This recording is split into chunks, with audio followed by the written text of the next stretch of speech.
Hello and welcome to my YouTube channel. On this channel I review many different audio and video related products, mainly to do with filming and production. Today we're taking a look at a set of radio mics that I purchased called the Saramonic UwMic9 system. UwMic9, what a bit of a mouthful, but that's what it is, UwMic9 system. Basically it comprises of one receiver which connects to your camera. It comes with the hot shoe adapter you just clip on.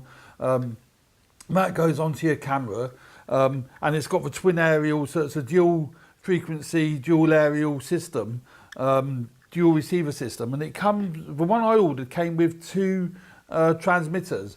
So you've got a transmitter pack, well both of them are identical, two transmitter packs, but absolutely excellent.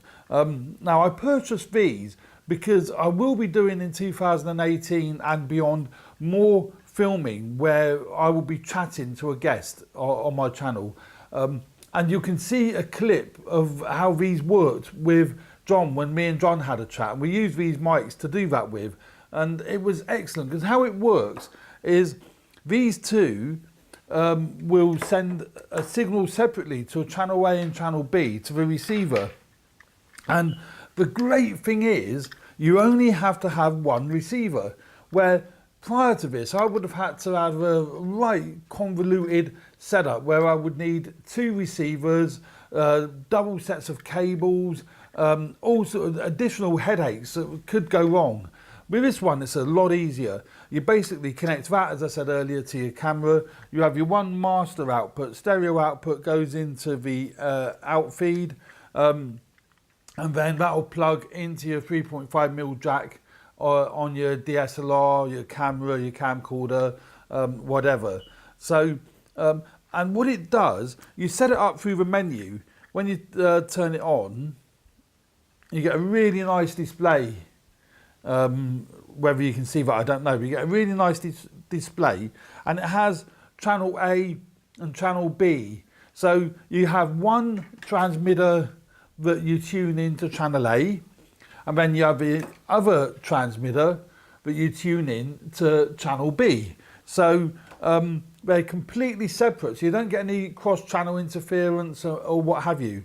The other nice thing is, with this particular receiver, when you've got the stereo in, it comes with this correct cable. When you've got the stereo plugged into the output, it actually locks in as well. So there's none of this, the cable lightly coming out, that physically locks into place on there. And when you've got this plugged into your 3.5mm jack on your camera, it actually feeds out a separate left and a separate right channel. So you set that up in the menu to be able to do that. So when you've got it set to the channel split, you've got one microphone on your left channel, one microphone on your right channel. When it comes to editing, you've got a tremendous flexibility in adjusting the levels independently. You can output it as a dual mono feed, and then what that does then, that mixes basically the two channels down onto one in the camera. That I would find pointless, because you want the flexibility when you come to editing of having the two separate channels, and they're crystal clear. I'm amazed how good these microphones are. It comes with two lapel mics, which are really good little mics. It's your standard lapel mic. It comes with the windsock on. In fact, it's not removable. They've actually kind of glued that. Oh, it is removable. Oh, okay, so it is removable. So you can get a spare windsocks for that. A good metal clip. It's not a plastic clip. So, you know, the clip is actually excellent. So, yeah, well pleased with that. That clips on really tightly. And quite a long cable. I mean, more than long enough for what anyone's going to need. So that's quite a long cable with your standard jack on the end. I did find when I used my plugged in... Oh, there goes the clock again. Ding dong, ding dong. Wait for the chime, here it comes. Oh no. Is it going to chime? No. So it did come with as I say, the two of these lapel mics, but I did try using my Sony lapel mic and it didn't work. So do be careful if you're ordering a microphone for these systems that you do get one that will work with the Saramonic radio mic system. Now it has got, let's just go through the receiver, what this has got. It has got your output, main output, and it's also got a headphone output, which is great because there are a lot of camcorders, including my A6500 up there, that doesn't have a headphone jack. So it becomes really helpful when you've got a headphone jack on here. Now, admittedly, when you take the feed out of here into the camera, you can't be 100% sure that what you're getting is what this is receiving in a sense, because you can only see the needles moving. But it's still a very, very good indication. It's very helpful having the audio headphone jack on here. On the front here, you've got your display that lights up, which is really, really nice. And you can scroll through the different functions on here to set it up how you want to set it up. It's got many, 96 channels. So it's got auto scan. So it will scan for the best frequency depending on where you are at the time. And it is really, really nicely made. It comes with, as I said for the third time, the hot shoe adapter, cold shoe adapter, whatever. And it's a metal construction. I mean, it's superbly made. Very, very nicely made piece of kit. So that's basically the receiver, and that, as I say, goes on top of the camera. It also came with, as well as the stereo cable, which is that one, it did also come with the XLR cable, so you can plug in the XLR lead. Again, that locks into there, and then you've got the XLR adapter for camcorders that don't have, or you know, the pro camcorders that have the XLR features, or camcorders such as I'll show you actually. Even cameras like the A7S, A7R and what have you, you can buy the superb K2M adapter for the Sony cameras. This is a Pro XLR adapter, and so this comes with that, and you can plug it into one of the channels and a gun mic or another radio mic into the other channel. But just be aware though, if you do use the XLR adapter, it is only mono output, obviously because there is only one feed coming down this cable. So you wouldn't be able to split the audio into two separate channels. Both mics would end up coming down the one channel. So I wouldn't use that personally, because, well, I would use that if I'm just using one mic. I mean, today I'm using my Sony radio mic, so I can show you the three of these. But if I'm just using the one mic, then I would may well use that, because that's really quite good. And so that's basically the system. The transmitters, again, same quality build as the other two, as the actual receiver. The two transmitters are identical. Mic input into there. It has got a mute switch, so you can mute the sound coming out of the Saramonics. But, well, I say but, it is a button here. It's not a physical button like on the Sennheisers. One of my Sennheisers, you can physically, so it's in your pocket, you know that you muted the mic. But I see that as a minor point. But you can mute it from here, push that in, and that mutes the microphone. And a little LED comes up here to show you that it's muted. I don't know, I've got any batteries in here actually. No batteries in that one. So that's basically the quality build of these units are excellent. What we'll do, first of all, I'm going to show you a clip of me and John chatting, so you can see how I used the two separate microphones. So take a look at this clip now.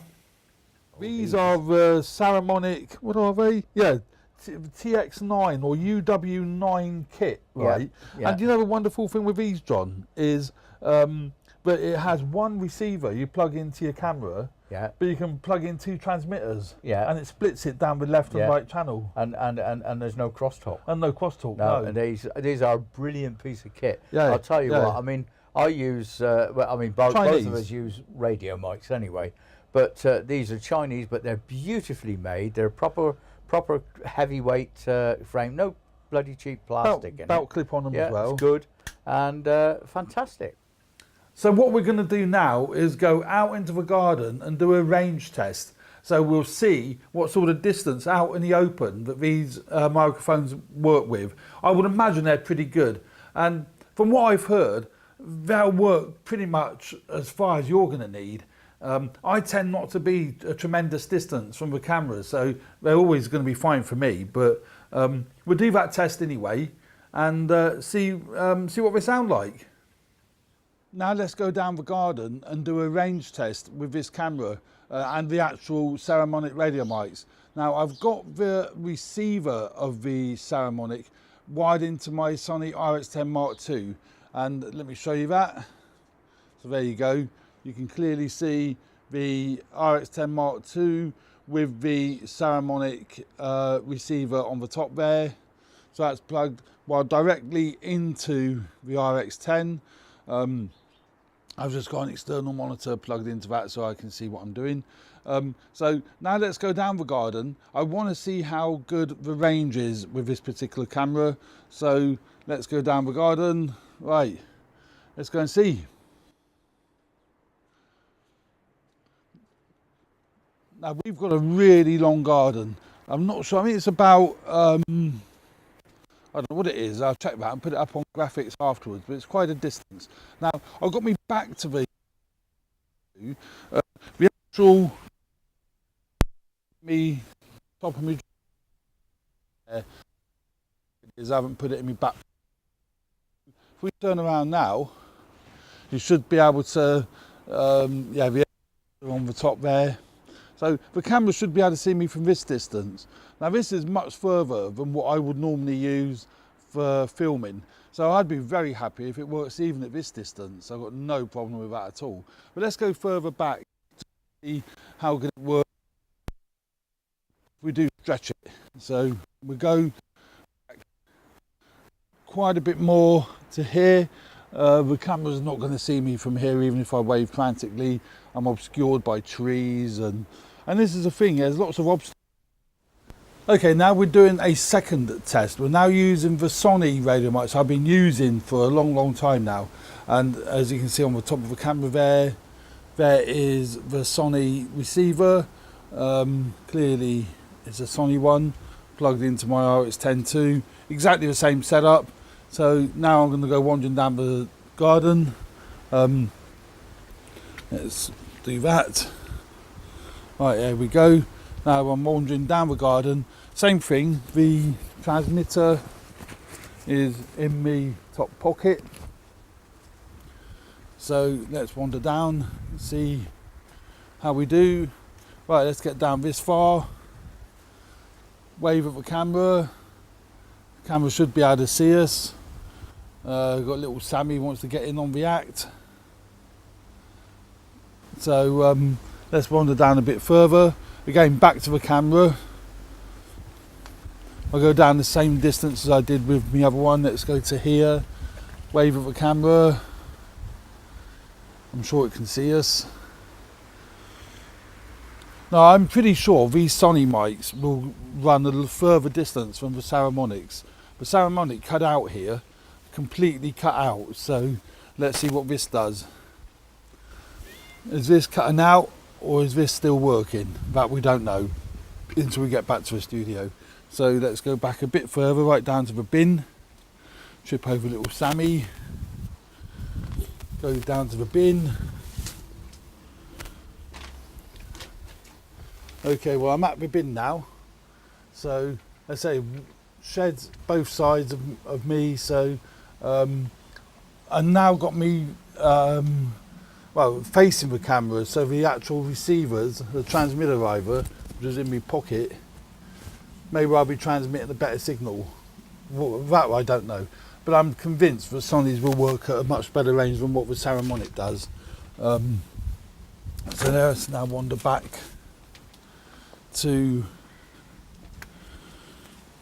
up the garden. Here we go, we're wandering up the garden. talking as we walk up. I've stopped now. So again, wave of a camera. This is a good distance. See, for any distance stuff, I would almost certainly use my Sonys. Well, that was pretty conclusive, wasn't it? The Sony actually transmitted at a much further range than what the Saramonic did. The Saramonic cut out pretty much halfway down the garden. But for me, I'm not concerned about that because the Saramonics will be used at a much closer range. Ideal for if you're filming an interview with two people, purely because of the two receivers, as I said in the review, the two transmitters rather, work with one receiver. So these two will work with one receiver on two different channels. Absolutely super idea. So the Sony's quite a bit smaller and it's a lot lighter, a lot lighter than the Saramonics. Actually, there's not a huge difference in size looking at them, but they are completely different in weight. The Sony is a lot lighter, but build quality of a Saramonic is superb. So yeah, I would say thumbs up to the Saramonics for having two transmitters with one receiver and for filming interviews and what have you. But if you're looking for a range test, then obviously the Sonys work out as a much better option, although they're a lot more expensive. So again, the Saramonics come back to value for money. They're much better value for money. The only thing I would say with radio mics in general, if you are planning to use radio mics at a venue, please check with the sound engineer at the venue or the manager or whatever that your microphones don't interfere with their microphone setup. It's well worth doing a test before you actually start doing any filming, just to be sure. They're going to be very upset with you if your mics interfere with theirs, so do check that first. Thanks very much for watching this review. I do hope you found it useful and informative. If you do find my reviews of interest, please hit the subscribe button if you haven't already done so, and hit the like button. Thanks very much. I look forward to doing the next one. See you soon. Bye for now.